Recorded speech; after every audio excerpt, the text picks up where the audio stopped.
SER Podcast. En la mesa del análisis hoy, Juanma Marqués, buenas noches. Buenas noches, Aymar. Esther Palomera, ¿cómo estás? Hola, buenas noches. Y Fernando Barea, muy buenas noches. Hola, buenas noches. El gobierno ha cerrado hoy el año político tomando decisiones económicas que son muy relevantes, que afectan a millones de españoles.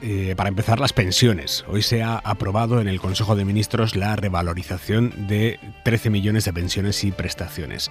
Las de jubilación, que son las que cobra la mayoría, van a subir un 2,7% a partir de enero.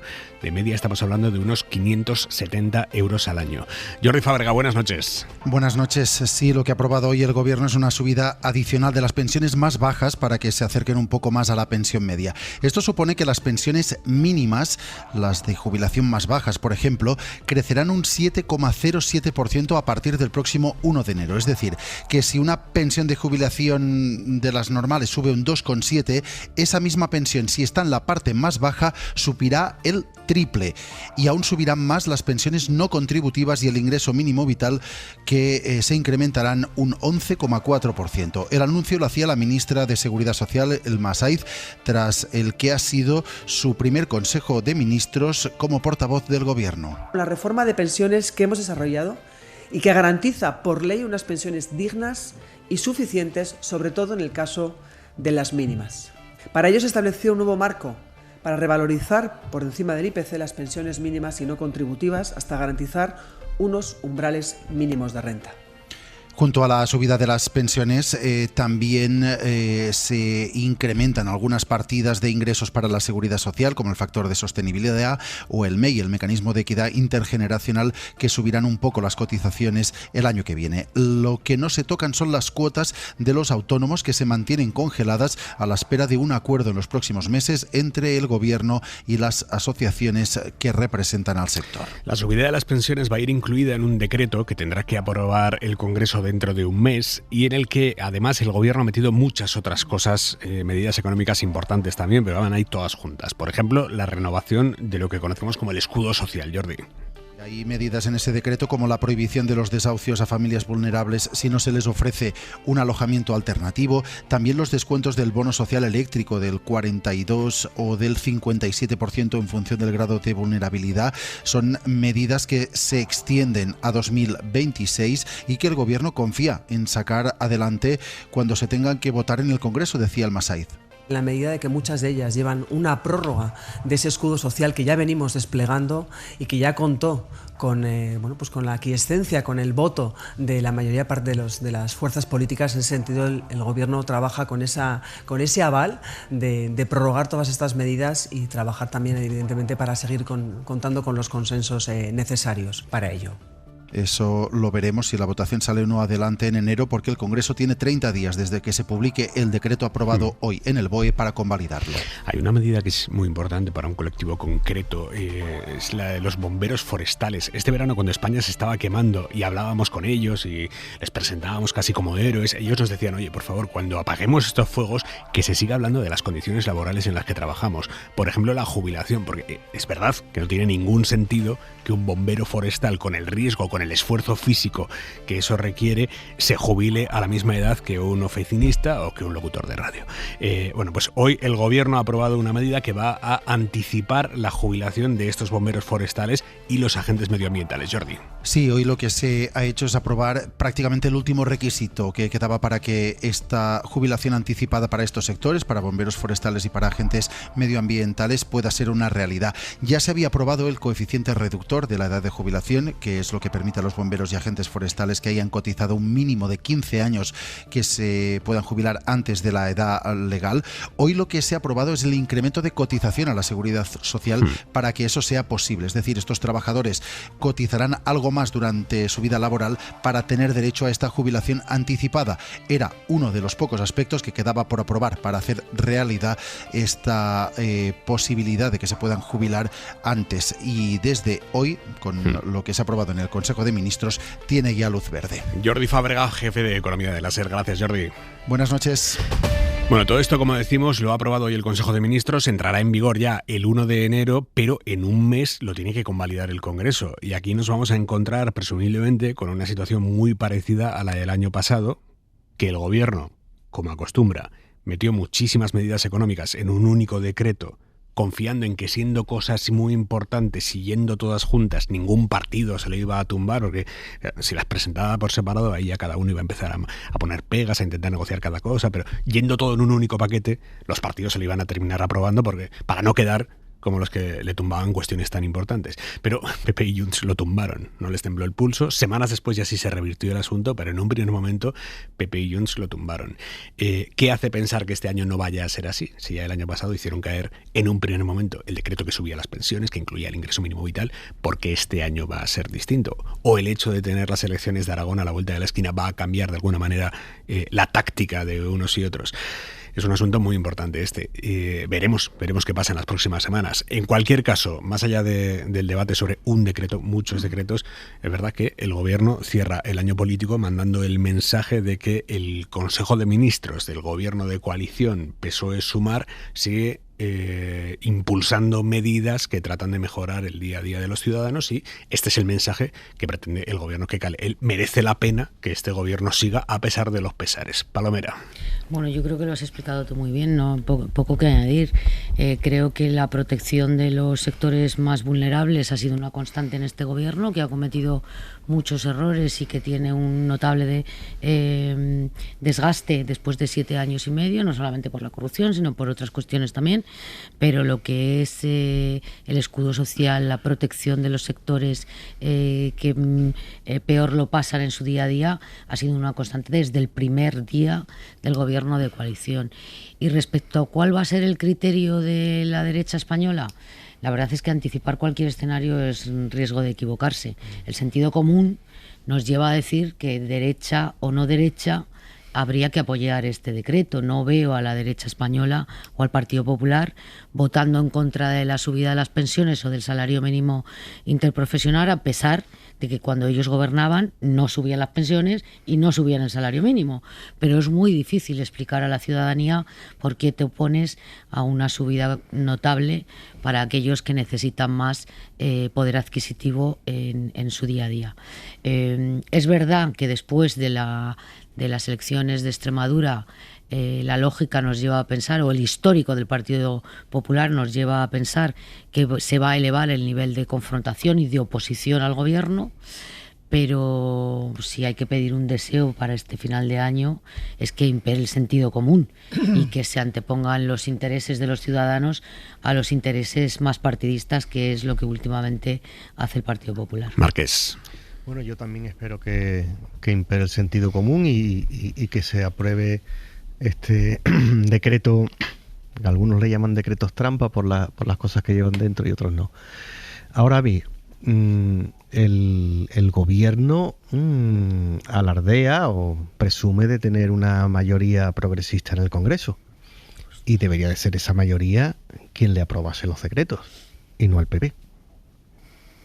Porque claro, acudir al Partido Popular porque te falla Junts, que en teoría está dentro de esa mayoría, hombre, me parece a mí un poco, en los primeros años se podría entender, en los primeros años de esta legislatura. A mí ahora me parece, bueno, un recurso de verdad un recurso muy pobre. Yo no creo además que el PP esté tentado porque oponerse a ello repercutiría en las elecciones en Aragón. Lo de Extremadura ha demostrado que los electorados no se rigen por otro tipo de intereses, por otro tipo de motivaciones. No creo realmente que a Azcón le perjudique mucho que el PP llegara a tumbar este decreto. De todos modos, yo creo que el PP al final no tiene más remedio que sacarlo adelante.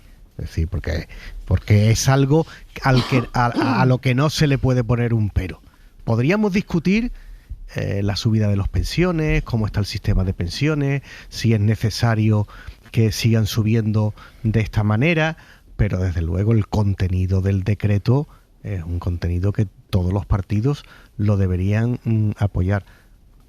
A ver, hemos hablado del PP. No, pero espérate, con una precisión. Hay que leerse el decreto entero, ¿eh? Claro. Claro, Hemos hablado del porque Partido Popular, pero porque hay algunos decir, decretos, Esther, hay algunos decretos que llevan unas morcillas dentro realmente espectaculares. Dame un segundo, Palomera. Vamos a cerrar una primera ronda todos y a partir de ahí ya debatimos. Garea. Sí, enlazando con esto, yo creo que efectivamente hay que esperar a ver el texto del decreto porque este gobierno es especialista en meter trampas dentro de los textos. El año pasado uno de los temas de confrontación, que no digo que no tenga razón, pero fue aquello del palacete o el edificio o el inmueble del PNV en París que no pintaba nada con el escudo social y que hacía que pudiera haber algún partido que lo rechazara. Esta vez el gobierno asegura que no ha metido trampas, pero claro, si lo hubiera metido tampoco lo diría. Luego, hasta que no se vea el texto concreto, no se puede ver exactamente qué es lo que hay. ¿Qué sería deseable? Yo creo que sería deseable que, por ejemplo, las pensiones fueran al margen del resto de cosas, porque, por ejemplo, aunque a mí me parece muy bien que se prorrogue, que no haya desahucios por impagos, que acaba este año el plazo, lo que se pactó ayer con Bildu, entiendo que pueda haber partidos que no estén en contra y que estén en contra y por tanto no estén de acuerdo con eso y sin embargo sí con las pensiones. Yo creo que esto de meterlo todo es una práctica habitualmente perniciosa desde mi punto de vista y más aún si tiene trampas. Sería también deseable, puesto que efectivamente no hay una mayoría clara a favor del gobierno, ya no pongo progresista, una mayoría clara, que este tipo de decretos, si quieres que otros partidos te lo apoyen, los partidos que quieres que te lo apoyen, lo hables antes de apoyarlo, precisamente para que no sea un trágala en el último momento. Creo que el PP esta vez me parece que está obligado, entre otras muchas cosas, y yo creo que sí es importante, porque va a coincidir, si no con el inicio, con casi el inicio de la campaña electoral en Aragón, y no creo que se meta en el lío aunque el PP, como hace tantas cosas en campaña que no se entienden, pero yo creo que esta vez no sería el momento de que votara en contra. Luego coincido también en que efectivamente son del tipo de medidas, todas ellas, que es lo que se espera de un gobierno progresista, y además creo que lo que tiene que hacer es el empeño de buscar la justificación de por qué tiene que haber un gobierno progresista y no tiene que acabar la legislatura. Punto por punto, las pensiones, yo creo que es difícil ponerle objeciones. Puede haber objeciones al sistema, si es sostenible o no, pero yo creo que es un debate distinto que va por otro lado. Yo creo que en este momento lo que se trata es de hacer esa subida que yo creo que es inapelable. Quizá debería haber medidas en el tema de los alquileres. Yo creo que yo por lo menos echo de menos, como pretendía sumar, meter algunas medidas sobre los alquileres, pero creo que el resto no se pueden poner pegas. Solo una precisión de lo que se ha dicho antes. Salario mínimo no se vota en el Congreso, es potestad del gobierno fijarlo. Es el ingreso mínimo. No, solamente por responder a Marqués. A Marqués. Bueno. A Marqués que decía, no, es que no puedo apelar al Partido Popular. Yo la reflexión que he hecho sobre el PP es porque Aymar nos ha preguntado por el PP, pero la hago extensiva a Junts y a Podemos, que también están instalados en el no. Por lo tanto, tendrían que dar tanto los independentistas catalanes como Podemos las mismas explicaciones que les reclamaríamos al Partido Popular si se opusieran a este decreto. También hace 2 años tumbó un decreto similar Podemos que se votó en el Senado porque había obras en el Congreso, si os acordáis, porque era un decreto que incluía bastantes cosas. Yo creo que esta reflexión la podemos hacer de estos 3 partidos. Igualmente, a Vox no se le exige responsabilidad porque no la ha tenido nunca, pero a Junts y a Podemos, que han dicho, están en el no a todo, pero Junts siempre ha dicho que había matices en ese no a todo, que no iban a negociar nada, que su bloqueo tenía que ver con posibles negociaciones, no con oponerse a medidas que cubren socialmente a un amplio espectro de la sociedad, también catalana. Sí, lo que pasa es que en esto yo sí creo también... Primero, yo creo que alquileres va a ir en enero. Bueno, de momento no va. Creo que va a ir en enero. Pero yo creo que en esto, después de decir que el PP no va a tener más remedio y debe votar a favor, salvo, insisto, que tenga trampas, yo creo que efectivamente sí coincido, y alguna vez hemos tenido ya este debate durante esta legislatura, si el gobierno pretende gobernar con sus apoyos, tiene que contar con sus apoyos y no apelar al PP cuando se queda sin agua en la piscina y tiene problemas y llama a esa puerta.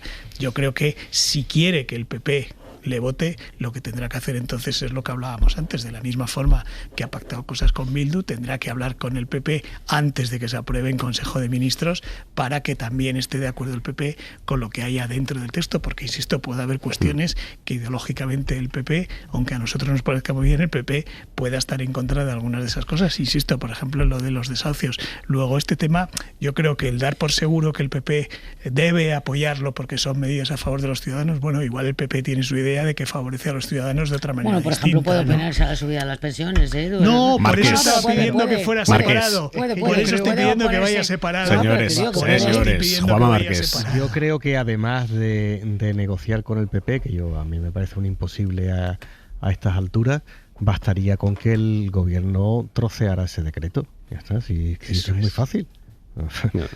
Se trocea el decreto y hay algunos asuntos que seguro que te votarán. Mira, ¿sabes lo que han dejado? Y vuelvo sí. a ti, Marqués, pero lo que han dejado fuera de ese decreto, y va en otro, es la prolongación de las ayudas al transporte público.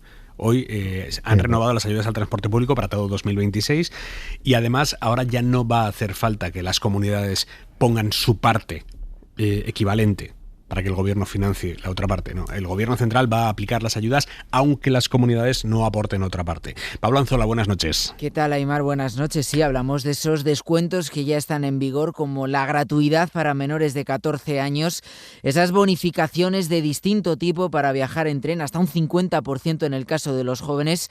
En fin, la lista es muy larga y tal y como está se va a mantener durante todo 2026, solo con una diferencia que en realidad no afecta a los usuarios, y es que el gobierno va a financiar el 20% de esos descuentos independientemente de que la comunidad autónoma o el ayuntamiento decidan asumir otra parte del descuento, tal y como ocurría hasta ahora. Y hoy se ha aprobado también, Pablo, el abono único para el transporte, que va a entrar en vigor el lunes 19 de enero. Esto lo anunció Pedro Sánchez la semana pasada, hoy se ha aprobado.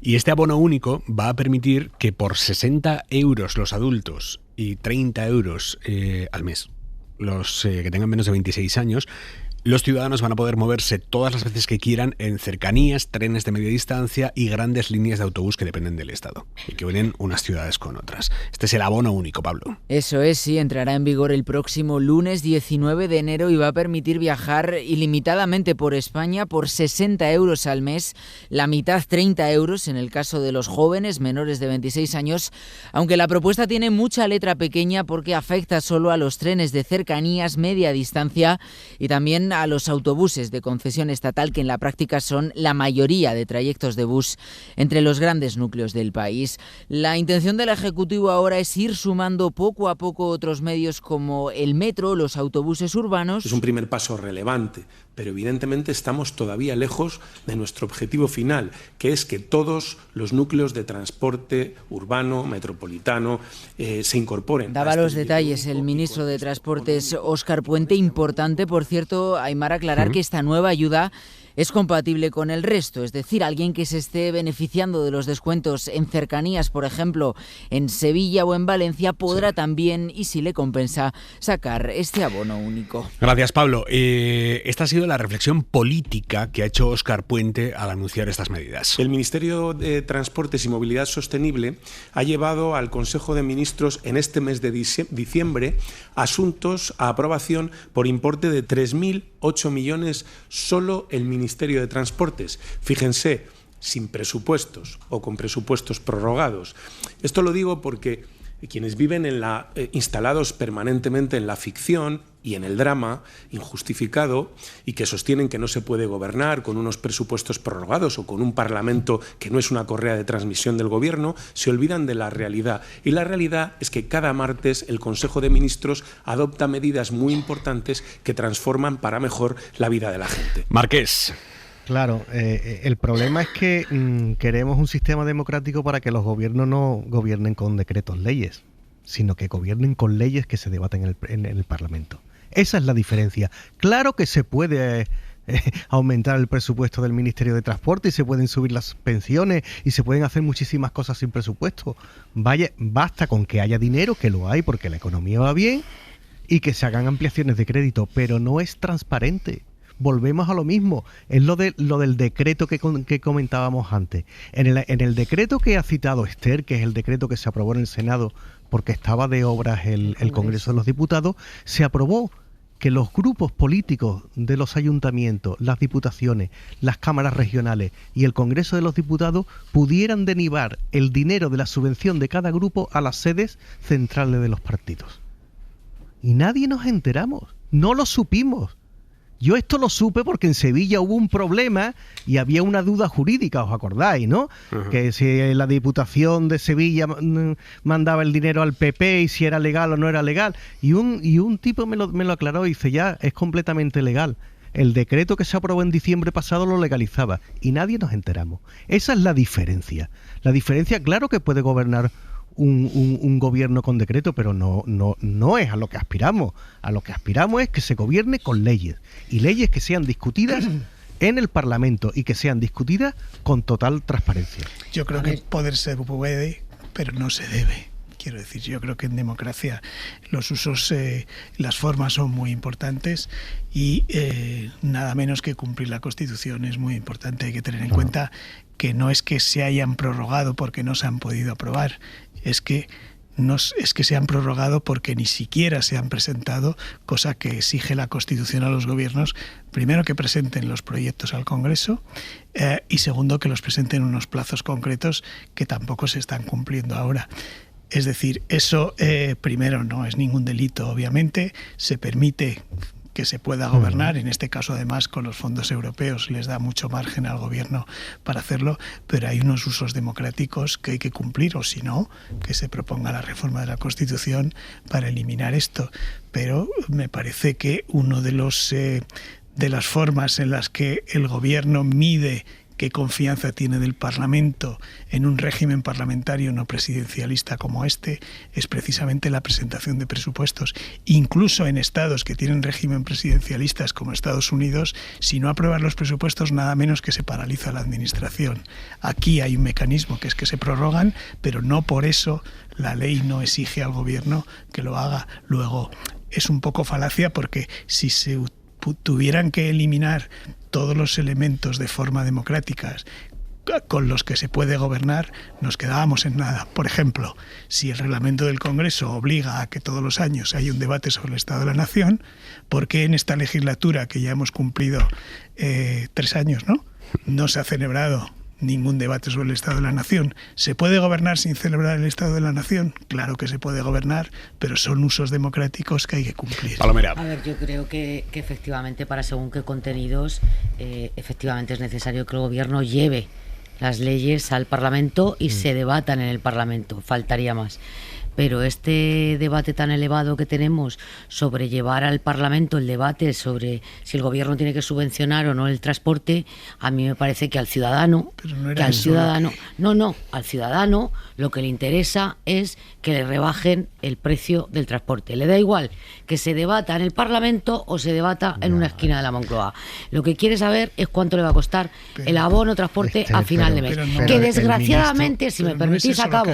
Sí, bueno, yo es que no estoy contestando a Puente, estoy debatiendo con vosotros. Lo que digo es que efectivamente la Constitución dice lo que dice, que las leyes constitucionalmente hay que debatirlas en el Parlamento, pero que probablemente cualquier ciudadano que nos esté escuchando en este momento y que va a recibir una subvención en el transporte público, le da igual que esto se haya aprobado en un decreto, en un proyecto de ley o en una moción parlamentaria. ¿Te estás dando cuenta de lo que estás diciendo? Sí, claro que me estoy dando cuenta perfectamente. Te estoy diciendo que según qué contenidos no solamente es deseable, sino que es obligado, pero que para rebajar el precio del transporte público, y digo esto a sabiendas de que, para desgracia del gobierno, el ciudadano se va a quedar con que el transporte se lo ha subvencionado el presidente de la comunidad de turno. Porque esto ha pasado desde que si me permites, el debate no es este. Puente no ha dicho... Yo no estoy respondiendo a Puente, estoy haciendo una reflexión. Pero el debate es como consecuencia de lo que ha dicho Puente y de eso nos pregunta Aimar. Y lo que ha dicho Puente es que se puede gobernar perfectamente sin presupuestos. Y yo lo que digo es que se puede, pero no se debe porque hay unos usos democráticos y un déficit democrático. Pero es que además ese argumento de que como a los ciudadanos lo que les interesa es que se produzcan esas subvenciones o esas ayudas o ese escudo social independientemente de cuál sea la forma, fíjate a lo que nos lleva, Es decir, por ejemplo, pues como lo que le importa, por ejemplo, es que se detenga delincuentes, pues en vez de por una ley orgánica como hay que hacerlo, hágase por un decreto. No, hay unos usos democráticos que hay que cumplir. No seas maximalista. No es lo mismo. Hombre, vamos a ver. No es Marqués, lo mismo. métete cuando quieras, ¿eh? Sí. Estás ahí. Es que vamos a ver, el argumento del ministro Puente ha sido que se puede gobernar. No, dale, no, Esther. Es que yo no estaba además nos ha respondiendo a preguntado por Puente. eso. No eludas. El ministro Puente ha santificado que en España se puede gobernar sin mayoría, porque se puede gobernar con decretos. Y no es así. En democracia no se puede gobernar con decretos. Mira, te hago una reflexión. Hombre, vamos a ver, en democracia se ha gobernado por decretos. ¿Qué ocurriría si el gobierno a ver, si que este es el primer gobierno que ha ¿Qué ocurriría si un próximo gobierno del Partido Popular gobernara sin mayoría con decretos? Pero Marqués, ¿me estás diciendo que es que Rajoy no gobernó con decretos? Bueno, algunos han gobernado con más decretos que otros. Es que los decretos además hay que convalidarlos en el Congreso. Esther, ¿sabes? Es que necesitan mayoría para ser convalidados. Esther, vamos a ver. Si la mecánica fuera tan sencilla, tú dices, bueno, el decreto es lo mismo que una ley, porque al final el decreto es necesaria la mayoría del Congreso. No es así. Es que en una ley participan más instituciones, participan asociaciones, se discute. Pero en este caso hay no se enmiendas, trata de decretos. Claro, lo que se es trata que es de decreto. Es que ese argumento le van a Donald Trump. Bueno, pues gobierno con órdenes presidenciales. ¿Por qué no? ¿Por qué no? Que no considero que sea necesario que el Consejo de Estado y el Consejo General del Poder Judicial se pronuncien sobre si hay que subvencionar el transporte o no. ¿Vale? Que en este caso no se trata de si tiene que haber decretos o no.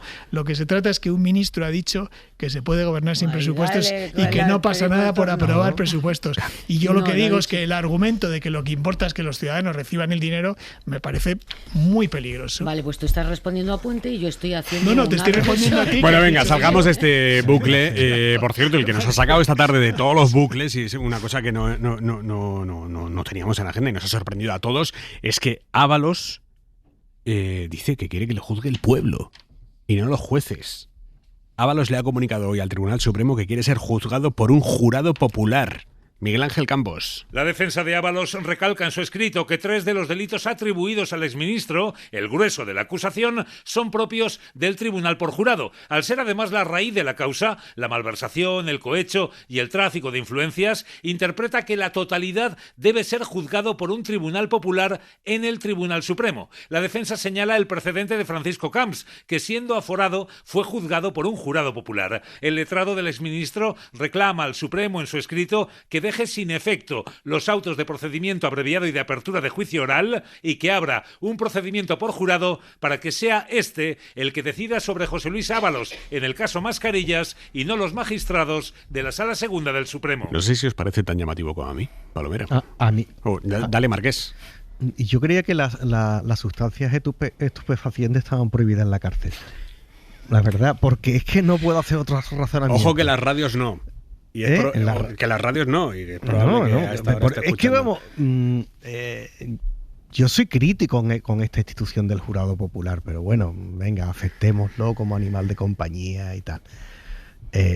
Pero hay un tipo de delitos que el jurado popular castiga de modo especial y son todos los delitos relacionados con la política.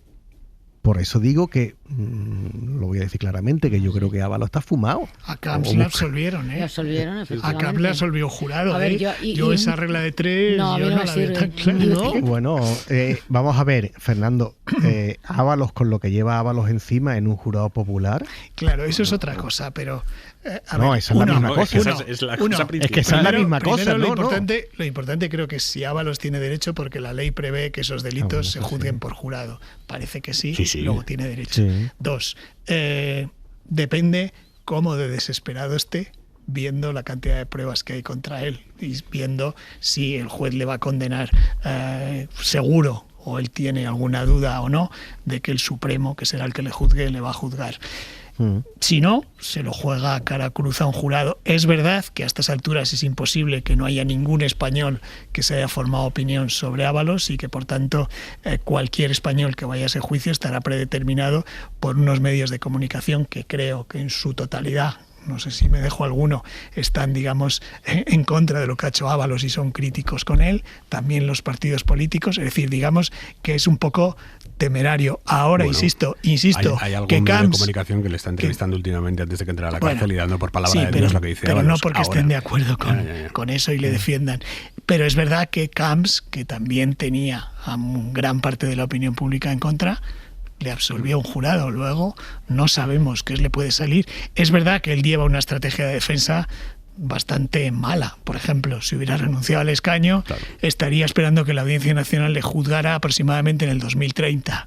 Viendo que ahora acaban de condenar a los de Púnica, a él le tocaría el juicio en el 2030, más luego recurso en el Supremo, puede estar hasta el 2032-35 sin tener sentencia firme y sin embargo no ha renunciado y además ha perdido la pensión a la que tenía derecho en el Congreso si hubiera renunciado. Pero bueno, yo creo que hay, no sé si es extemporáneo, pero por cierto, porque ya se ha abierto el juicio. ¿Entiendes la estrategia de defensa en este caso?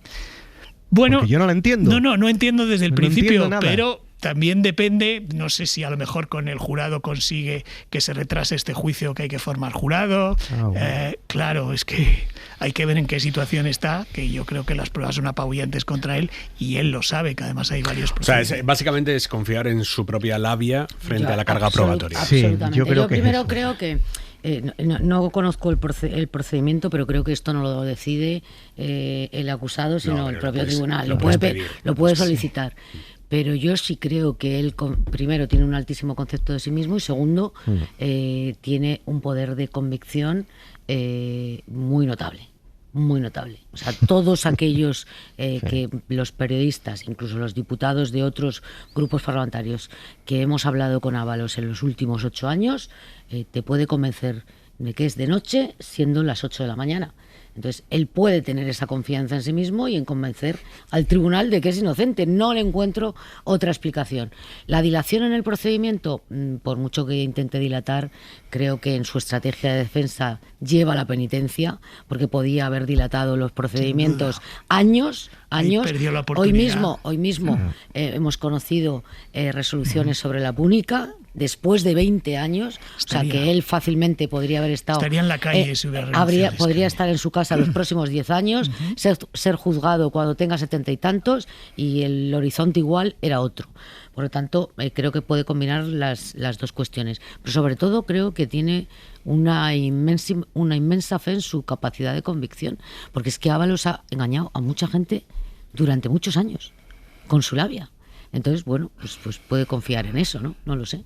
Sí, yo estoy de acuerdo contigo. Yo creo que por eso decía yo lo de Fumao, ¿no? Que se viene arriba y yo creo que él confía en eso y estoy seguro, además, que lo que tú dices es cierto, que él tenía convencido a su partido y al grupo parlamentario. Incluso me consta, porque lo he hablado con algún diputado del PP, que tenía un alto concepto de Ábalos y que le parecía una persona bastante sensata y con un discurso político. Ahora bien, ha pasado un tiempo, lo hemos sensata no sé si es la palabra, pero bueno, sí tiene mucha labia. En algunos rincones de su vida sí era sensato, en otros no tanto. Pero en algunas cosas sí era sensato, era un tipo sensato. Ahora, yo creo que mantengo lo del jurado popular, Un jurado popular, yo creo que para las cuestiones políticas yo me apartaría de él completamente. Bueno, venga, seguimos en Hora 25. María Guardiola no cierra la puerta a que Vox entre en su gobierno. Dice, tendremos que hablar. Ellos ya han estado en gobierno y la verdad es que no aguantaron ni un año. Si el deseo del señor Abascal es estar en gobierno, pues tendrá que haber un compromiso de seriedad, de gestión de trabajo y tendremos que hablar. Tendremos que hablar. María Guardiola hoy en COPE. Y la Dirección Nacional del PP tampoco se cierra a meter a Vox en el gobierno autonómico. Esther Muñoz. ¿Qué va a pedir, qué no va a pedir? Pues lo veremos, ¿no? No sé si finalmente pedirá estar en los gobiernos. Yo les veo muy cómodos fuera, en la oposición. La verdad, no les veo con muchas ganas. Estaban en los gobiernos y decidieron salirse porque no les gustaba la gestión.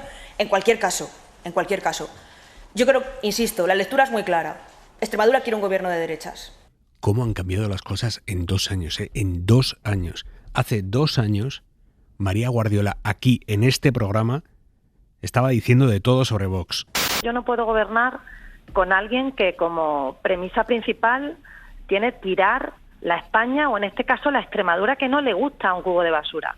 Yo de verdad no puedo gobernar con una formación excluyente. ¿Usted se compromete aquí, señora Guardiola, a que incluso después de que pasen las elecciones generales, en ningún caso va a meter a Vox en su gobierno? Me comprometo, claro que sí. No va a entrar en el gobierno, yo no voy a gobernar con Vox. A los 3 días pactó con Vox. Metió a Vox en su gobierno, después Vox rompió con ella, después no le aprobaron los presupuestos, ella convocó unas elecciones para intentar librarse de Vox y, lejos de eso, ha quedado más sometida parlamentariamente a Vox. Y ahora dice, bueno, pues, si quieren entrar al gobierno, pues tendremos que hablar. Ellos ya han estado en gobierno y la verdad es que no aguantaron ni un año. Si el deseo del señor Abascal es estar en gobierno, pues tendrá que haber un compromiso de seriedad, de gestión de trabajo y tendremos que hablar. Tendremos que hablar, Palomera. A ver, yo creo que María Guardiola va a morder el polvo y bien que lo va a morder. Convocó estas elecciones para librarse de Vox y el resultado que han arrojado a las urnas le hace mucho más dependiente de Vox que nunca. En aquel tiempo en el que tú le hiciste esta entrevista que ahora habéis reproducido, dijo algo más.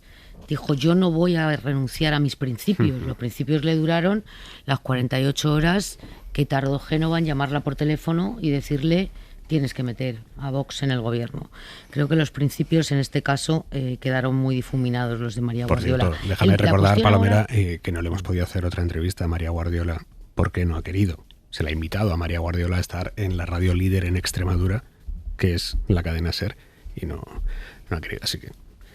Pues eso recurro a esta, la última entrevista que le puedo hacer. Claro. No, la pregunta ahora yo creo que no es tanto si María Guardiola está dispuesta... A Telemadrid sí que se fue ayer. A la tele pública de Madrid sí que se fue ayer, al día siguiente de ganar las elecciones. Que se ve mucho en Extremadura. Que se ve mucho, sí. A la radio líder en Extremadura no. Perdona, Palomera. No, decía que la pregunta no es tanto si María Guardiola está dispuesta a meter a Vox en su gobierno como si Vox quiere entrar en ese gobierno. Que a mí me parece que Vox no tiene ninguna intención de entrar en los gobiernos del Partido Popular. No es información, porque tenemos poca información de esa formación política, pero yo tengo la sensación de que vos lo que quieres es fagocitar al Partido Popular y que si se fue de los gobiernos autonómicos hace un año fue precisamente para ir ganando terreno y espacio electoral comiéndoselo al Partido Popular. Y hasta que no lo engulla del todo, creo que su intención es no entrar en los gobiernos autonómicos. Es verdad que puede subir tanto el precio que el Partido Popular aceptar un altísimo precio y verse obligado a entrar, pero creo que hoy por hoy no es esa la estrategia que va a seguir. Bueno, yo creo que es novedad que el PP, uno de sus problemas es que no sabe cómo tratar a Vox. No sabe si acercarse, no sabe si alejarse, no sabe si confrontar con ellos en campaña o qué. Y en este caso concreto, yo coincido con Esther. Yo creo que el Vox no tiene ninguna intención de entrar en los gobiernos autonómicos. Los gobiernos autonómicos no le importan nada. Lo que le importa es el gobierno nacional. Y el PP es posible que esté harto de ser el pagafantas, el que se come el desgaste de las gestiones, y Vox quien está fuera. Pensemos en lo que ha pasado desde que Vox tomó esa decisión, que entonces había quien no la entendía, pero que hay que reconocer con el paso del tiempo que fue brillante, de salir de los gobiernos autonómicos. Se hubiera comido Valencia, porque además le tocaban las emergencias, se hubiera comido los incendios forestales en Castilla y León, etcétera, etcétera. Y sin embargo ellos están puros y limpios de todo tipo de gestión porque prefirieron quedarse fuera, y por eso mi impresión es que no van a entrar ahora y que el PP lo que está es un poco harto de, lo ha dicho también hoy Juanma Moreno, ha dicho algo así como claro, nuestro problema es que ellos no tienen desgaste de gestión y nosotros sí. Yo creo que esa es una evidencia y me parece que es lo que va a pasar esta vez, que Vox puede pedir la presidencia del Parlamento de Extremadura, es posible, que pedirá una serie de cosas muy concretas y además muy visibles para ellos, que tienen que ver con el negacionismo climático, sobre la violencia de género, etcétera. Pero yo, o mucho me equivoco, porque yo tampoco tengo información ni quiero tenerla sobre Vox, pero me da la sensación de que van a seguir en esta estrategia de ver desde fuera a los toros, nunca mejor dicho, ver cómo se quema el PP en la gestión autonómica, sacarle todo lo que los hígados en cada una de las negociaciones y esperar a que lleguen las generales, que es lo que realmente les importa. Yo creo que tontos no son. Marqués. Lo que está claro es, 3 días después de las elecciones, es que el Partido Popular, con o sin Vox en el gobierno de Extremadura, va a tener que gobernar con Vox. Es decir, para que María Guardiola salga investida presidenta, es necesario o el voto afirmativo o la abstención de Vox. Para que para que salgan adelante los presupuestos, es necesario al menos la abstención de Vox. Para que salgan otras leyes, es necesario al menos la abstención de Vox. Por lo tanto, el Partido Popular va a gobernar con Vox dentro o fuera. Ayer teníais un debate en Hora 25 de Mar, que estaba Murillo, Fernando Berlín y Valentina, creo recordar, eso es, sobre con la propuesta que había hecho Juan Carlos Rodríguez Ibarra de que quizás sería conveniente que el Partido Socialista apoyase la investidura de Guardiola, ¿no?, para apartar este problema. Sí. Y yo, que venía escuchándolo en el coche tan tranquilo, llovía, era una noche magnífica, decía, pero hay que preguntarle al PP, y es que el PP realmente no quiere gobernar con el Partido Socialista. Claro que no. Y es que es obvio, pero además, primero casi por principio y después por pura estrategia. Un Vox que canta lo mismo que cantaba Podemos, que el PP y el PSOE, la misma mierda estaría encantado de que el PP en Extremadura cometiera el error de apoyarse en el Partido Socialista de Gallardo, o de ex Gallardo, yo ya no sé cómo llamar a Gallardo. Pero, por lo tanto, yo creo que el PP va a tener que gobernar con Vox, y María Guardiola, pues bueno, es que en política no se puede decir nunca de este agua no beberé. Este corte que tú has puesto, Aymar, es muy interesante, pero también lo podíamos poner del presidente del gobierno, cuando dijo que no dormía pensando en que se tenía que gobernar con Podemos o que nunca gobernaría con Bildu. O de Feijóo, que venía la política nacional a no insultar, por ejemplo. Sí, pero que quiero decir, cuando las urnas se expresan, pues el que está llamado a ser gobernante, y en este caso está llamada a ser gobernante María Guardiola, pues María Guardiola tiene que ver el escenario electoral de Extremadura, que es muy, muy claro, una mayoría de las derechas, y bueno, y tendrá que levantar el teléfono y ponerse de acuerdo con Vox. En algo sí tiene razón María Guardiola cuando dice, bueno, si quieren entrar al gobierno, que entre, pero bueno, por lo menos con un compromiso de permanencia, ¿no? Le han preguntado hoy a la nueva portavoz del gobierno, el Massaid, le han preguntado por esa propuesta de Rodríguez Ibarra de que los socialistas extremeños se abstengan para que Guardiola pueda ser investida sin tener que recurrir a Vox.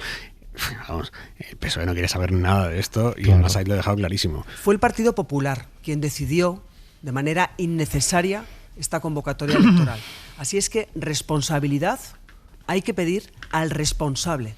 Y en este caso tiene nombres y apellidos, y es el Partido Popular del señor Feijóo, de la señora Guardiola. Hombre, no hacía falta esperar a la respuesta de la nueva portavoz del gobierno, que se agradece para los medios de comunicación, pero a los 30 segundos de la intervención de Juan Carlos Rodríguez Ibarra ayer en esa reunión de la Dirección Regional Extremeña, que por cierto él no pertenece a la Ejecutiva Regional, estaba allí de invitado por el ya ex secretario general. ¿Es invitado permanente, como Yolanda Díaz? No es invitado permanente, pero le debió de invitar Gallardo, y no solamente le invitó, sino que pidió la palabra y habló inmediatamente después de Gallardo. Pero la respuesta más clara y más contundente la recibió de los propios socialistas extremeños a los 30 segundos. Y además yo creo que con una respuesta muy atinada, creo que fue del secretario provincial de Cáceres, creo recordar, que le dijo que esa propuesta sería traicionar la memoria reciente de Juan Carlos Rodríguez Ibarra, que ganó, de Guillermo Fernández Vara, que ganó las elecciones de 2023 con un 40% de los votos, 250.000 papeletas, empató a escaños con María Guardiola, con el Partido Popular, y sin embargo se le arrebató la Junta de Extremadura por un acuerdo PP-Vox, por lo tanto era como insultar o pisotear la tumba de Guillermo Fernández Vara, y a mí me pareció que fue la respuesta más acertada. Sí, yo creo que no tiene ningún sentido, porque ni PP lo quiere, ni el PSOE lo quiere. El PP, en vísperas de otras elecciones, por ejemplo las de Aragón, irse a las elecciones de Aragón compitiendo con Vox, habiendo pactado con el PSOE, sería un disparate estratégico de primer orden, y para el Partido Socialista, pues ya lo has explicado tú. Pero es que creo además que tampoco sería bueno para los españoles, si se me permite que lo diga. Es decir, yo creo que esta cosa de la gran coalición que algunos tienen permanentemente en la boca sería un desastre, porque toda la labor de oposición le quedaría a Vox, tendría todo ese camino para ellos solos, como por cierto ocurre en Alemania, donde tienen más tradición de gran coalición, pero cuando no existía un partido de extrema derecha tan fuerte como ahora, que va primero en las encuestas precisamente por eso, porque es el único que puede coger la bandera de la oposición. Si eso pasara aquí, Vox, estaría de celebración si se produjera ese pacto. Y porque PP y Vox ya gobiernan, ya sea juntos, ya sea con el apoyo de Vox. Lo hemos visto, por ejemplo, Marqués, lo hemos visto en Sevilla capital, en la ciudad de Sevilla. Hoy se ha aprobado el nuevo presupuesto de la ciudad. El alcalde del PP, que gobierna en minoría, ha llegado a un acuerdo con Vox para que Vox le apruebe las cuentas, y a cambio él elimina zonas de bajas emisiones y restringe, que ahora creo que esto me lo cuentes bien porque me parece muy delicado esto, van a meter algunas restricciones en el empadronamiento de personas sin documentación. Esto es tocar el tema muy sensible. La semana pasada nos decían, no, las cosas que nos piden Vox son inasumibles. La semana pasada no habían sido las elecciones en Extremadura, no habíamos visto cómo está Vox. Hoy han firmado ese acuerdo con lo que pide Vox. Radio Sevilla, Mercedes Díaz. Sevilla tiene presupuesto para el año que viene porque otra vez el PP asume las políticas de Vox en su acuerdo. El documento contempla que ya no habrá multas en la única zona de bajas emisiones de la ciudad, la isla de la Cartuja. También trata de dificultar la inscripción de los migrantes en el padrón, bonifica a las madres por nacimientos y recoge que la policía local tendrá una nueva función específica: luchar contra la venta ambulante ilegal de la que vive mucha población migrante. Tanto el PSOE como Podemos consideran que el acuerdo vulnera leyes de inmigración y de medio ambiente. Antonio Muñoz, portavoz socialista; Susana Hornillo, portavoz de Los Morados. ¿Hasta dónde está usted dispuesto a llegar por mantenerse en el poder? ¿Incluso a vulnerar la ley si así lo exige Vox? Usted pasará a la historia por incorporar políticas que eran impensables en Sevilla hace escasamente 3 años. El presupuesto municipal se ha convertido en un espacio de chantaje ideológico, donde se recortan derechos para contentar a la extrema derecha, que hasta se atreven a pedir que se vulnere el derecho de empadronamiento que tienen todas las personas que habitan aquí en Sevilla. El alcalde de Sevilla defiende su pacto con la ultraderecha y la portavoz de Vox se felicita porque sus políticas se verán en la ciudad. Gracias, Mercedes. Marqués. Bueno, son planteamientos ideológicos los que ha hecho Vox, Vox que tanto critica a las ideologías. Una de las cosas que lo habéis explicado, que se ha aprobado, es que la policía local tenga especial celo con los manteros, ¿no? Hace 2 años la policía local de Sevilla persiguió a un mantero que estaba vendiendo camisetas del Barcelona o del Betis en la Avenida de la Constitución. Lo persiguió pues casi por 800 metros de la ciudad, con motos, con una patrulla y tal. El pobre mantero cayó al Guadalquivir, se ahogó y murió. La zona de bajas emisiones de la Cartuja es algo baladí, realmente es que está mal puesta, porque es una zona, no es del exterior de la ciudad, pero es una zona anexa a la ciudad, donde efectivamente no hay ningún problema de contaminación. De hecho, se eligió esa zona porque el ayuntamiento no quería elegir como zona de bajas emisiones el centro de la ciudad, que es como la tienen todas las ciudades de Andalucía. Y después, sobre la migración, mira, yo cojo sobre esta hora, un poquito antes, entre las 9 y las 10 de la noche, un autobús de línea que va desde el barrio de Los Remedios y de Triana hacia la zona norte de Sevilla. En la zona norte de Sevilla están los barrios que tienen rentas más bajas. Sevilla está un poco al revés, ¿no? El norte, en este caso, es más pobre porque la ciudad está orientada hacia el río. Bueno, ese autobús, a las 9:30, a las 10 de la noche, viene lleno de mujeres que vienen de trabajar del barrio de Los Remedios, que es el barrio que más vota a Vox. Vienen de trabajar. Yo escucho las conversaciones. Son de Nicaragua, son de Bolivia, son de Perú, son de Honduras. y estoy seguro que algunas estarán en situación irregular. Y el único instrumento legal que tienen para introducirse, para entrar en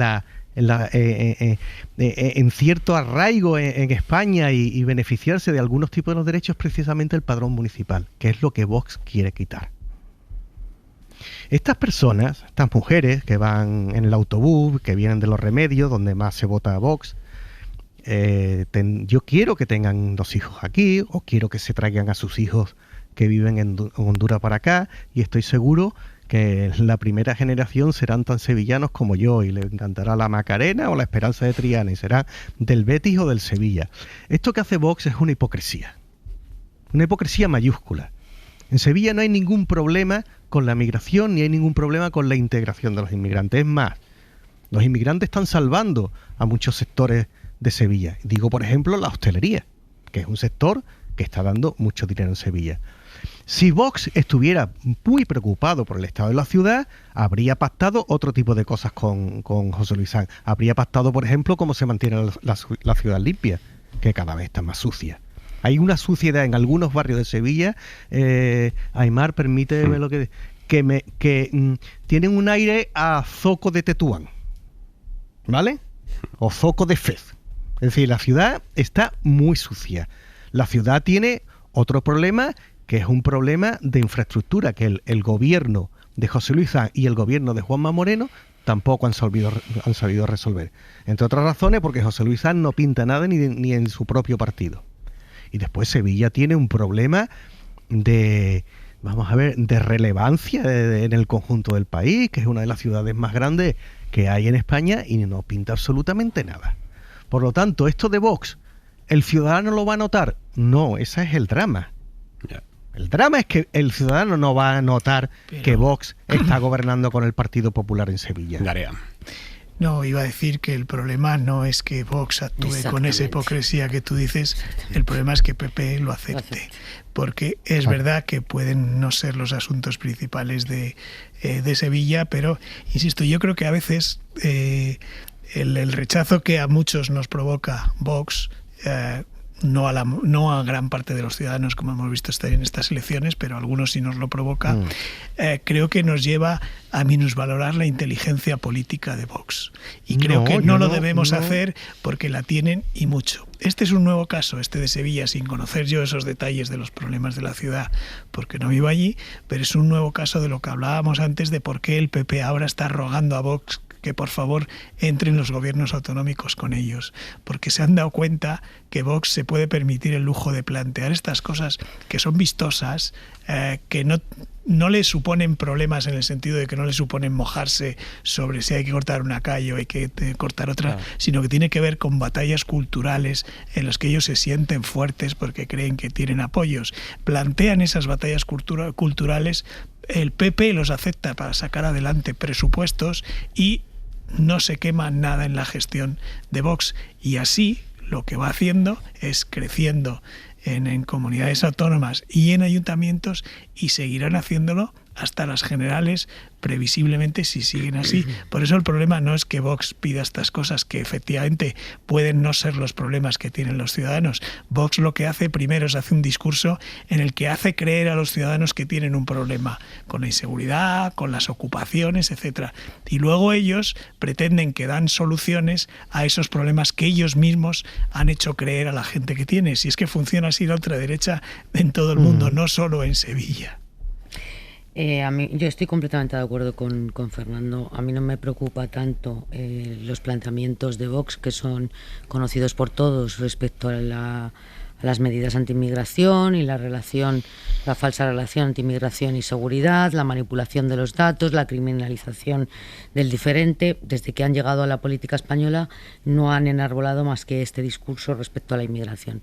Lo preocupante no es solo que el Partido Popular acepte los postulados de Vox, sino que haya normalizado este discurso y que hayamos escuchado a dirigentes del Partido Popular hacer exactamente lo mismo, es decir, relacionar inmigración con criminalidad, decir que en este país hay una política de puertas abiertas a los inmigrantes irregulares, como hemos escuchado decir al líder del Partido Popular. Por eso me sorprende que en las últimas horas el Partido Popular esté intentando responsabilizar a la izquierda del auge de Vox en Extremadura y en el conjunto del territorio nacional, cuando si ha habido alguien que ha blanqueado, ha normalizado y ha abierto la puerta de los gobiernos a Vox en este país, ha sido única y exclusivamente el Partido Popular. Yo creo que sin reparar mucho en las consecuencias que esto tiene para el propio Partido Popular y sin ver lo que está pasando en sus partidos hermanos en el resto de Europa, ¿no? Y es como se están comiendo a la derecha conservadora, la ultraderecha y los partidos más radicales. Pero ojo, un matiz. Los que quieras, 1 o 21, los que quieras. No, un matiz. Estamos en Navidad. Porque hablas del resto de Europa. En muchos países de Europa lo que está en cuestión es precisamente si el cordón sanitario con la ultraderecha ha funcionado, porque en lugares donde ha habido cordón sanitario con la ultraderecha, como por ejemplo Alemania, Francia o incluso Italia, en Italia gobiernan, en Francia están los primeros en las encuestas y en Alemania están primeros en las encuestas. Es decir, hay un debate sobre si eso funciona o si es mejor, volviendo a lo de antes, que se desgasten haciendo gestión, y me parece que es un debate interesante que igual hay que hacer también. Yo no lo tengo claro, yo soy más partidario en principio del cordón sanitario, pero creo que me genera muchas dudas. Y luego otra cosa, y es que si miras España en relación a todos esos países de nuestro entorno, incluso fuera de Europa, desde Argentina, por supuesto Estados Unidos, Chile, la derecha tradicional ya ha sido comida por la ultraderecha y aquí no. Es decir, España es de los países que, a pesar de este auge que no nos gusta... Por eso la ultraderecha no quiere entrar en los gobiernos ahora. Claro, por eso, que no nos gusta. Para seguir creciendo. Pero sin embargo, en España es de los sitios, si no el que más, donde más aguanta la derecha tradicional. Por cierto, lo que ha hecho la extrema derecha hoy ha sido Abascal cargarse al último de los fieles que empezaron con él en el proyecto de Vox, Ortega Smith. Ahora mismo lo contamos.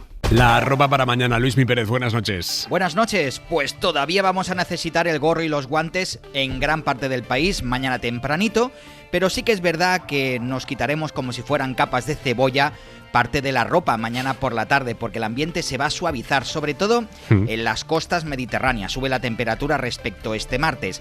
También olvidaremos gran parte de las botas de agua y de los paraguas, pero todavía tendremos algunos chubascos en Baleares, Canarias y el Cantábrico. De hecho, también cuidado por la mañana con las nieblas en el interior. Focos antiniebla preparados. Gracias, Luismi. Y a y media el larguero con Yago de Vega. Muy buenas. Hola, Aimar, ¿qué tal? Muy buenas. Vamos a hablar de la cesión de Endrick, que se va al Olympique de Lyon. Es cesión hasta final de temporada sin opción de compra para el conjunto francés. La verdad es que no ha tenido muchos minutos tanto Endrick ni con Ancelotti ni con Xabi Alonso, las cosas como son. Así que se va a Francia en busca de esos minutos. Además, vamos a hablar del Cholo Simeone. Hoy se cumplen 14 años desde que el Atlético de Madrid publicase ese mensaje en redes sociales diciendo: hemos llegado a un acuerdo con el Cholo Simeone para que se haga cargo del equipo. Han pasado 14 años. ¿Qué le iba a decir al club, al Cholo Simeone y a los aficionados que iba a durar tanto tiempo el técnico argentino? Y también vamos a hablar de la Euroliga de baloncesto, 18ª jornada. Hemos tenido duelo español, le ha ganado el Valencia Basket 9-1, 8-1 a Baskonia y ha perdido el Barça en la cancha de Fenerbahce 7-2, 7-1. Mañana turno para el Madrid. Hasta ahora, Yago. Chao. Adiós.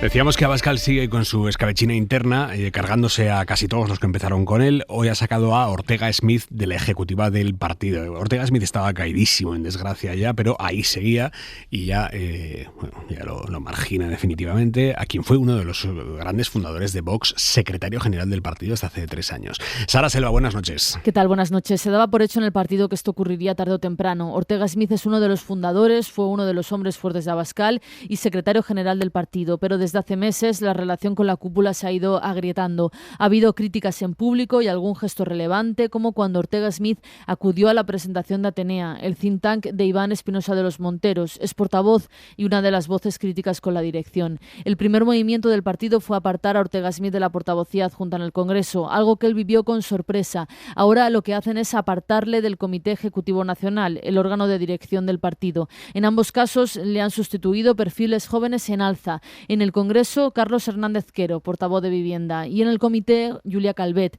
expresidenta de la plataforma universitaria Sacabat y portavoz de Juventud. El de hoy es un paso más en la progresiva marginalización de Ortega Smith. Sigue siendo diputado y portavoz del partido en el Ayuntamiento de Madrid.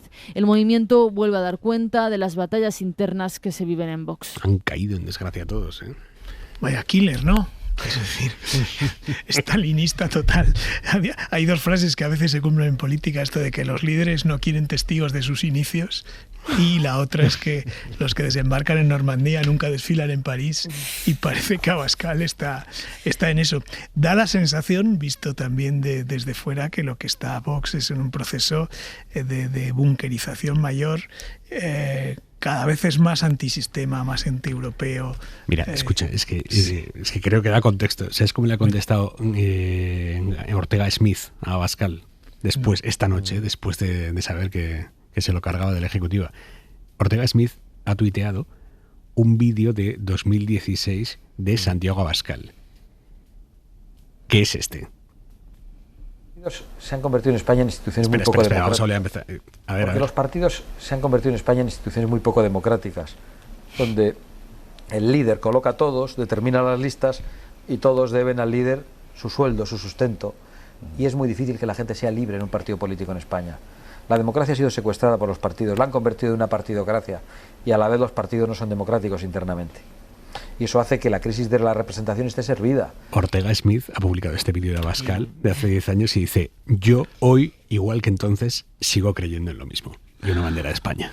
Bueno, Abascal era premonitorio, estaba anunciando lo que iba a pasar en Vox con el tiempo. Hay que reconocerle la coherencia, ¿no?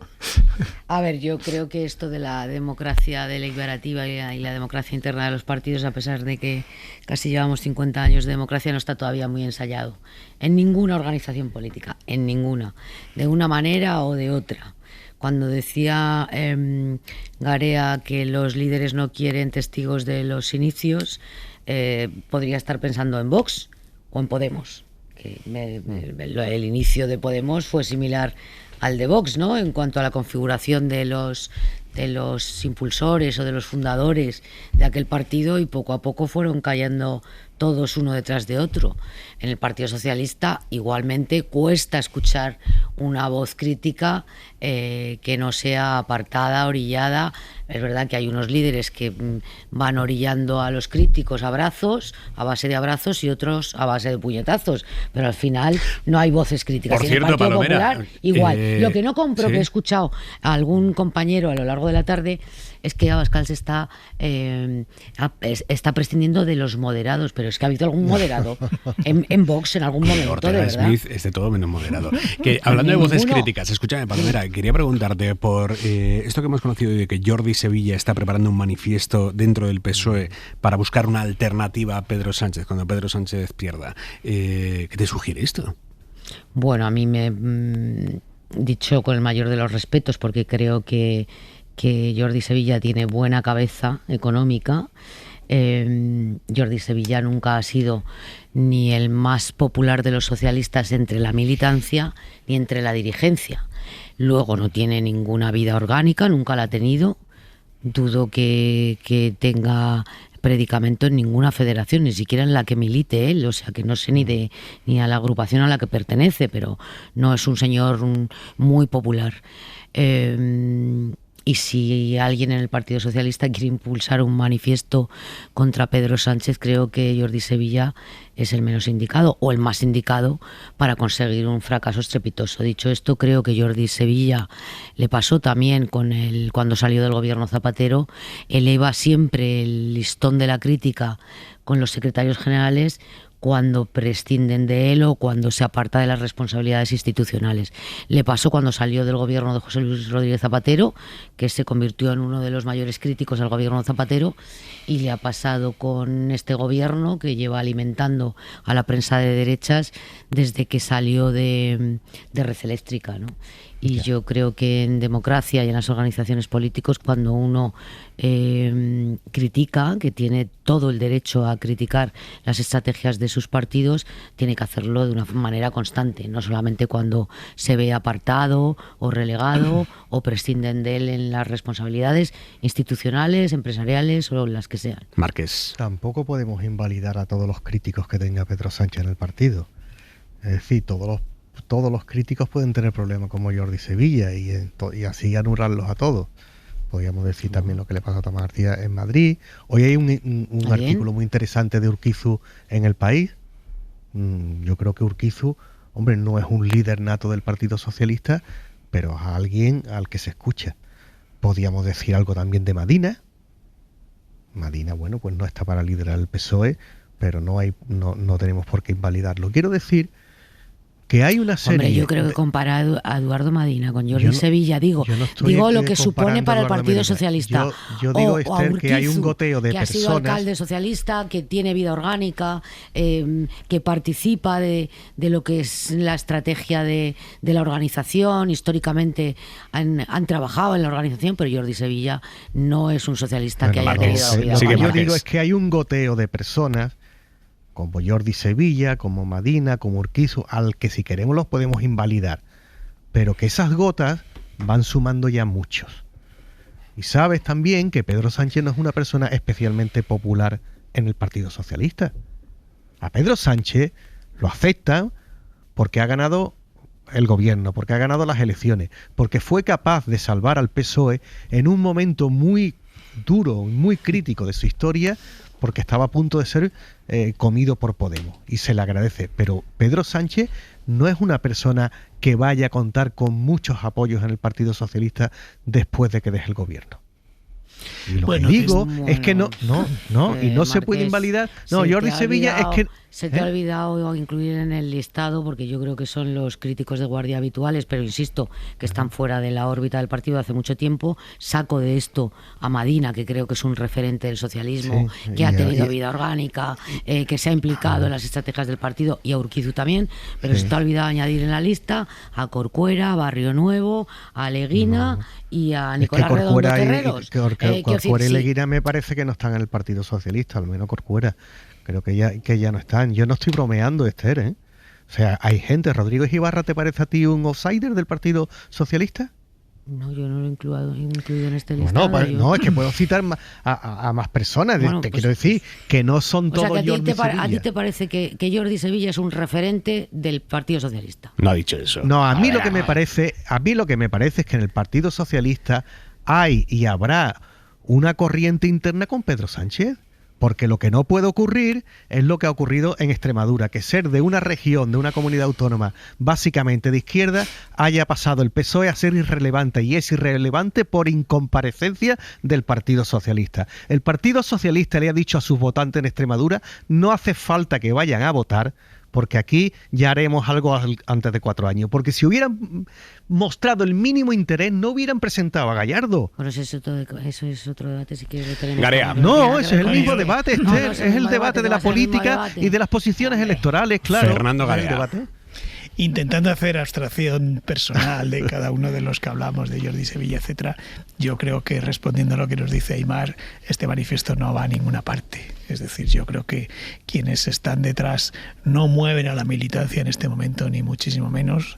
Movieron en su momento a algunos de ellos. En el PSOE, irónicamente, los llaman juventudes socialistas. Yo creo que no tiene ningún futuro. Hay además una circunstancia en el PSOE en este momento, y es que el poder une mucho. El poder hace que esté cohesionado, y además Pedro Sánchez ha ido tomando muchas decisiones precisamente para tener controlado el partido, no solo en el partido, digamos, en la dirección federal, sino también en cada una de las federaciones, el nombrar esta situación insólita de que haya candidatos, ministros, etcétera, etcétera, poner personas de su confianza. Yo creo que tiene controlado. Eso no quiere decir que en el momento en el que Pedro Sánchez pierda el gobierno, que supongo que llegará no sé cuándo, que en ese momento no haya movimientos y haya candidatos y personas que se postulen, incluso que afloren críticas a toro pasado, como ocurrió cuando cayó Felipe González, cuando cayó Almunia, me dejó alguno más, cuando cayó el propio Zapatero, etcétera. Pero hoy por hoy, en este momento, yo creo que no hay una corriente organizada, estructurada y con capacidad para hacer manifiestos y hacerse visibles dentro del Partido Socialista, y esto, digamos, que es una salida en falso de alguien que, bueno, se cree con legitimidad, y a mí me parece bien, cada uno tiene derecho a hacer lo que quiera, pero que entre la militancia socialista yo creo que Pedro Sánchez sí que mantiene ese apoyo por las cosas que estamos diciendo, y yo creo que este manifiesto en concreto no va a ninguna parte, con el respeto a las personas que firmen o no. No solamente eso, sino que efectivamente decía Márquez, Pedro Sánchez no es un personaje querido en el Partido Socialista. Hombre, no puede no ser querido entre una parte de la dirigencia histórica. Sí, has dicho eso. Bueno, puede no ser querido entre la dirigencia socialista, pero ganó 2 veces unas primarias dentro del partido. No es lo mismo el latido de la afiliación del Partido Socialista que el latido de la dirigencia. Pero fíjate, en los últimos 7 años y medio, hemos escuchado pocas voces críticas en el Partido Socialista. Cuando digo el Partido Socialista me refiero a quienes dirigen el Partido Socialista y quienes participan en la vida orgánica, que no es Jordi Sevilla, ¿vale? Ni Corcuera ni Redondo Terreros. Y sin embargo, ahora sí hay un bulle respecto a la estrategia de Pedro Sánchez y lo que puede pasar en el futuro inmediato en el Partido Socialista. Pero eso no quiere decir que vayan a firmar un manifiesto contra el Partido Socialista. Déjame que me vaya a Badalona, porque hay noticia allí. Sabéis que hoy la Fiscalía ha entrado en el caso de los cientos de migrantes a los que el Ayuntamiento de García Albiol desalojó de un instituto abandonado y que llevaban días pasando la noche bajo un puente con todo el frío, con toda la lluvia de diciembre. Hoy la Fiscalía le ha exigido al alcalde de Albiol que le aclare qué protección dio a estas personas, porque la jueza dejó claro que los servicios municipales de atención social tenían que atender de alguna manera a estas personas. Bueno, la realidad ha demostrado que muchas de esas personas están tiradas en condiciones inhumanas bajo una autopista desde hace días, pero esta noche la Generalitat de Cataluña, en colaboración con la Cruz Roja, les está ofreciendo techo y camas a estas personas en alojamientos temporales. Andrea Villoria. Para decenas de migrantes sin techo, este está siendo el sonido de la esperanza. Las decenas de técnicos y voluntarios de la Cruz Roja bajo el puente de la autopista en el que estaban durmiendo, acercándose esta noche a ofrecerles un techo, una cama temporal, una semana después de que quedaran en la calle. El miércoles les desalojaron del instituto ocupado en el que vivían 400 personas. Un centenar se quedaron a dormir en el solar de enfrente. No, dormir no puedes. Hace demasiado frío. Y de allí la policía local, la de Albiol, también le sacó. ¿Hacia dónde nos quieren llevar? ¿Hacia dónde nos quieren llevar? ¿Dónde quieres que vayan? ¿Dónde? Si ya están en la calle. Y después llegó la lluvia. Mucha agua, muchísima agua, está cayendo en todas las tiendas. Estamos debajo de un puente. Unos se instalaron bajo ese puente, otros ocuparon un albergue abandonado y Cáritas pretendía acoger a los 15 más vulnerables en una parroquia, la de la Mare de Déu de Montserrat, que por cierto es una virgen negra. Pero unos vecinos lo impidieron con una manifestación en contra. Dejan sueltos por el barrio, tenemos niños, hay gente mayor, temen a que les roben.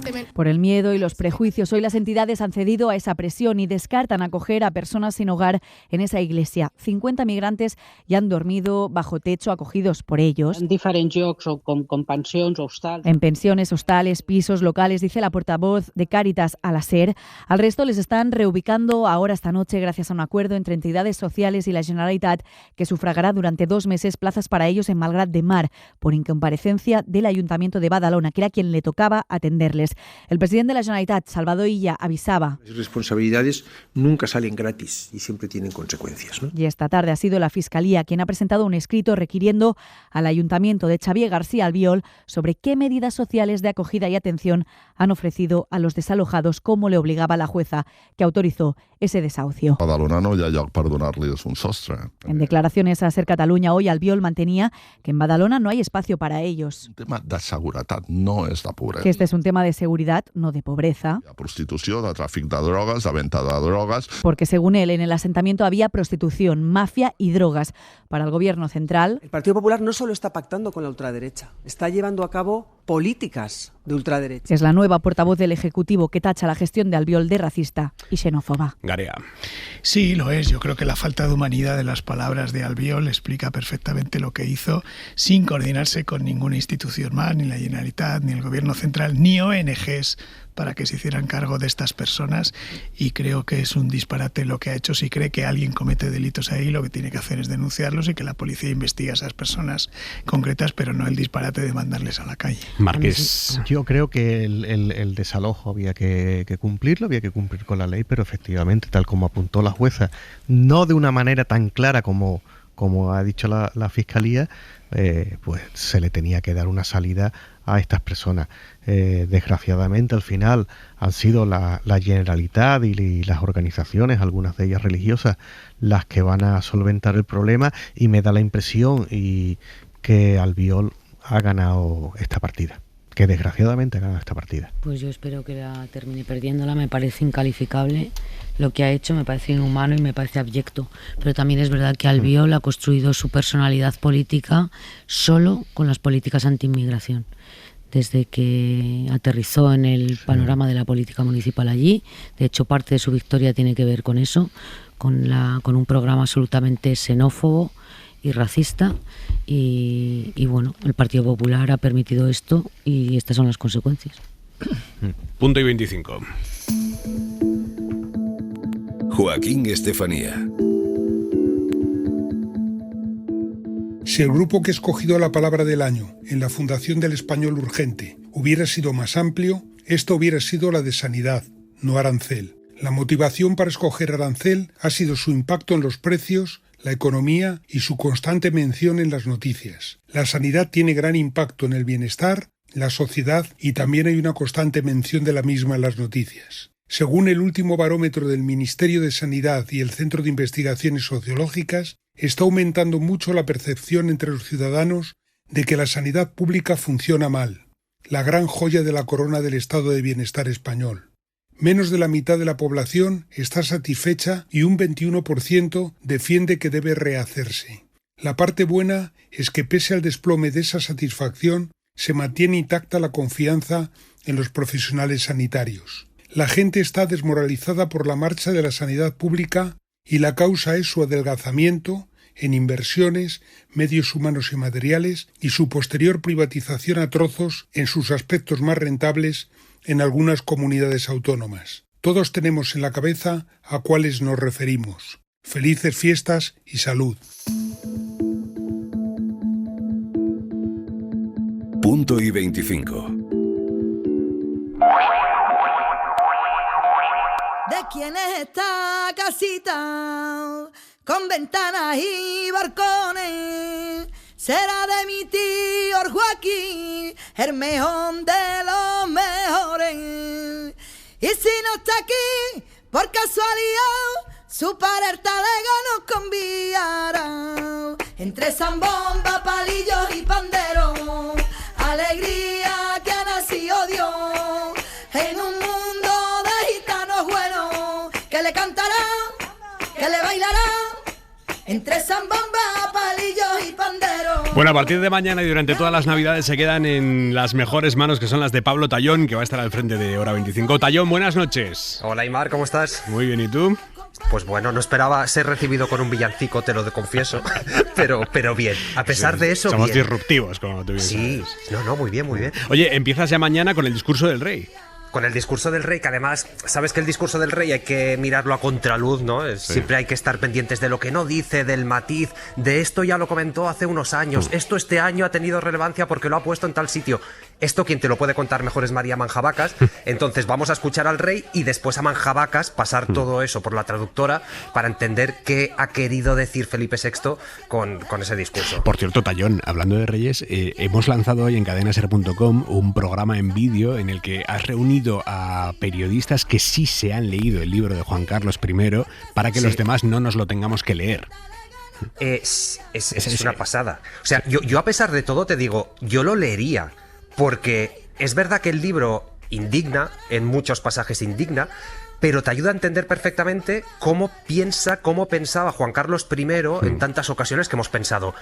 pero ¿cómo puede ser que con un perdón, lo siento, no volverá a ocurrir, se dé por satisfecho? Pues lo entiendes cuando lees el libro y ahí seguramente está el valor. Y es curioso porque en periodismo muchas veces cuando sales de una entrevista, de una rueda de prensa y cada medio titula de una forma, hay quien dice, eso es que no hay titular. Pues aquí cada uno hemos titulado de formas distintas porque hay un montón de titulares. Porque no te cansas de descubrir cosas y en este debate lo vamos a seguir descubriendo. ¿Lo habéis leído, por cierto, Garea, Palomera Marqués? No lo he leído. No. ¿Pero por militancia en el no o por falta de tiempo? Es que creo que me voy a enfadar en una mucho. librería estaba lleno de errores, ¿no? ¿Qué me dices? Sí, de errores históricos, comete errores. Pensaba que estaba mal editado. No, está mal escrito, pero mal editado no. Bueno, Pablo, Luz Sánchez Mellado, en el programa que estrenamos hoy en cadenaser.com, se refiere al libro como la autocolonoscopia del rey emérito. No está mal. Sí, dice porque, claro, en una colonoscopia ves lo limpio y lo sucio y todo eso sale a relucir en este libro. Es que, claro, hay muchos pasajes que dan para páginas. Digamos, por ejemplo, todo el tema de la donación, 100 millones de euros, ¿no? Él dice, sí, fue un error aceptarlo, pero claro, con 100 millones yo podía tener una jubilación tranquila, garantizar la de mi mujer, la de mis 2 hijas, las de mis nietos, y luego lo compara casi, hay un paraje que dije, claro, tú vas por el desierto y un beduino te ofrece agua y es de mala educación rechazarlo. Pues lo mismo con 100 millones. Pues esto pasa, entonces Luz... Está Palomera encabronándose aquí. Claro, pues imagínate si noventero. Para encabronarse, con perdón de la Claro, palabra. tienes que ver el debate, Esther, porque vas a descubrir mil cosas de estas que es para arrancarse los pelos. Está en cadenaser.com ya. Me imagino. Tallón, muchísimas gracias. Un abrazo, Aymar, un y un abrazo abrazo a todos. Mañana el discurso de Felipe VI aquí en la SER en hora 25 y a partir de las 9:30 edición especial de la Cena de los Idiotes con Ángeles Caballero, con Manuel Javois, con la escritora María Iglesias y con el cantautor Andrés Suárez. Daremos a acompañar con nuestra mejor sonrisa y con nuestra presencia la noche de quienes vayan a pasarla trabajando, por lo que sea, solos en el hospital, en el camión, en lo que sea. Ahí estaremos mañana con la Cena de los Idiotes, edición especial de Nochebuena. Juanma Marqués, Fernando Garea, Esther Palomera, un abrazo, amigos. Felices fiestas, adiós. Adiós.